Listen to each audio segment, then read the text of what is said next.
the way language is important in your communication, body is more important in the body language as well.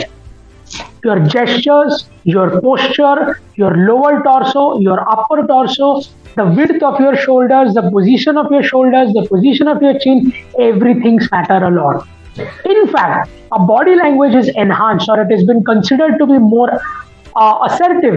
You will often find some people where you feel he or she has a very positive body language, a very assertive body language, or a very impressive body language. Some of the things that can help you to improvise your body language is try to walk 20% faster than what you regularly do. Try to have your voice 10% higher than your regular talk.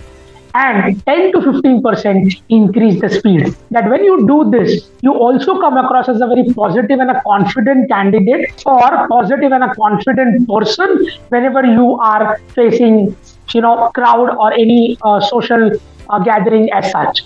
So body language has to be worked upon primarily.